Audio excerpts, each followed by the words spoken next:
అందరికీ నమస్కారం. మనం ఈరోజు తిరుపతి గురించి మాట్లాడుకుందాం. తిరుపతి ఈ పేరు వినగానే మనకు గుర్తొచ్చేది భక్తి. కానీ అక్కడ భక్తి, రుచి అనేవి రెండు వేర్వేరు కాదు, ఒక్కటే అని చెప్పొచ్చు. సో ఈ పవిత్ర భూమిలోని వంటకాలు వెనుకున్న అద్భుతమైన కథలేంటో తెలుసుకుని ఈ ప్రయాణంలోకి వెళ్ళిపోదామా? చూడండి, ఈ ఒక్క వాక్యం చాలు.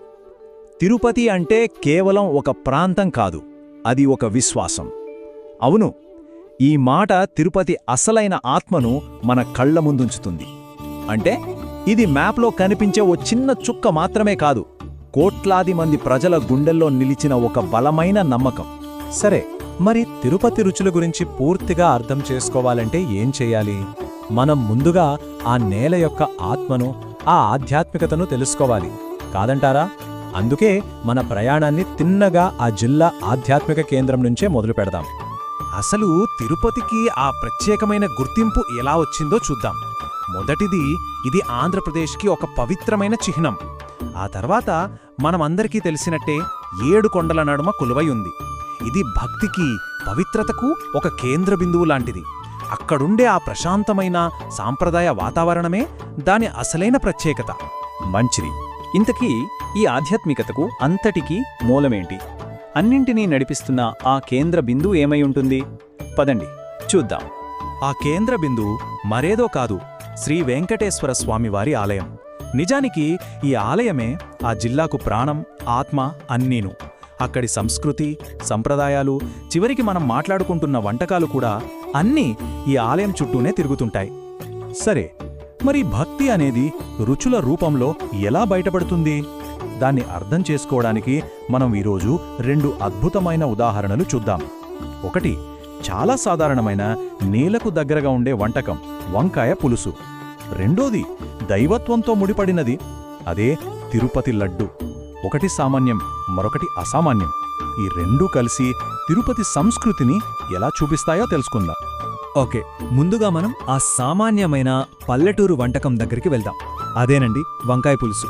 పేరుకు సింపుల్ కర్రీ అయినా దాని రుచి చాలా గొప్పది. చెప్పాలంటే ఇది అక్కడి స్థానిక జీవితానికి అచ్చమైన ప్రతిరూపం.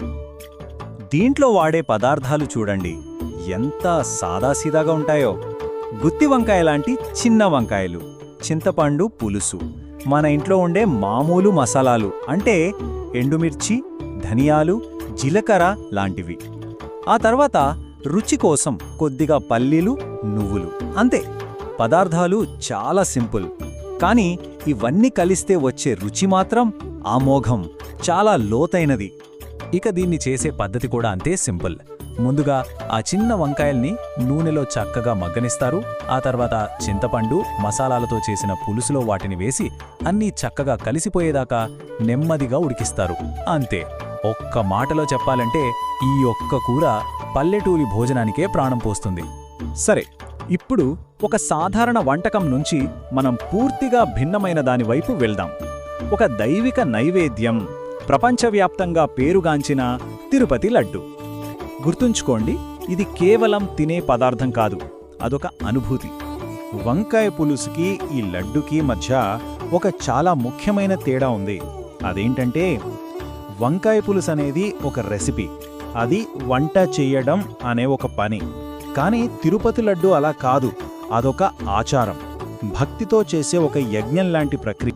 అందుకే మనం ఒకటి స్పష్టంగా గుర్తుపెట్టుకోవాలి, ఈ లడ్డు కేవలం ఒక తినే వంటకం కాదు, ఇది స్వామివారి ఆశీర్వాదం దొరుకుతుందన్న ఒక భరోసా.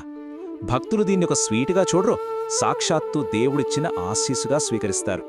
అసలు లడ్డూకి ఇంత ప్రాముఖ్యత ఎందుకొచ్చిందో తెలియాలంటే మనం ప్రసాదం అనే మాటను అర్థం చేసుకోవాలి. ప్రసాదం అంటే ఏంటి? సింపుల్, దేవుడికి భక్తితో సమర్పించిన నైవేద్యం. దాన్ని ఆ తర్వాత దేవుడి అనుగ్రహంగా భావించి భక్తులందరికీ పంచుతారు, అంతే. ఇక లడ్డూలో ఏమేముంటాయో చూస్తే స్వచ్ఛమైన నెయ్యి, శనగపిండి, పంచదార, యాలకులు, ఇవి మనకు తెలిసినవే. కానీ వీటన్నింటికంటే ముఖ్యమైనవి కొన్నున్నాయి. అవేంటంటే భక్తి, క్రమశిక్షణ, ఇంకా పవిత్రత. ఇవి కేవలం పదార్థాలు కాదు, లడ్డూకు ప్రాణం పోసే అసలైన శక్తి. సరే, మనమిప్పుడు దాదాపు ముగింపుకొచ్చేశాం. ఈ 2 వంటకాల కథ విన్నాక మనకేమర్థమైంది? తిరుపతిలో రుచి, ప్రశాంతత అనేవి ఎప్పుడూ కలిసే ఉంటాయని, అవి వేరువేరు కాదని. చివరిగా ఈ ఒక్క మాట మొత్తం సారాంశాన్ని చెబుతుంది. తిరుపతి ఆహారం కేవలం రుచిని మాత్రమే కాదు, శాంతిని కూడా ఇస్తుంది. అవును కదా? వంకాయ పులుసు తిన్నప్పుడు కలిగే ఆ తృప్తి అయినా, లేదా లడ్డును ప్రసాదంగా తీసుకున్నప్పుడు కలిగే ఆ భక్తిభావమైనా రెండూ మనసుకు ఎంతో ప్రశాంతతను ఇస్తాయి. కాబట్టి చివరిగా చెప్పొచ్చేదేంటంటే, ఇది కేవలం వంటల కథ కాదు, ఇది రుచి, విశ్వాసం రెండూ కలగలిసిన ఒక గొప్ప సంప్రదాయం, తరతరాలుగా కొనసాగుతూ వస్తున్న ఒక అద్భుతమైన వారసత్వం. మరి మీకు ఇష్టమైన ప్రదేశం ఏదైనా ఉంటే దాని కథను చెప్పే రుచులు ఏంటో ఒక్కసారి ఆలోచించండి. ఈ విశ్లేషణలో నాతో పాటు ప్రయాణించినందుకు ధన్యవాదాలు.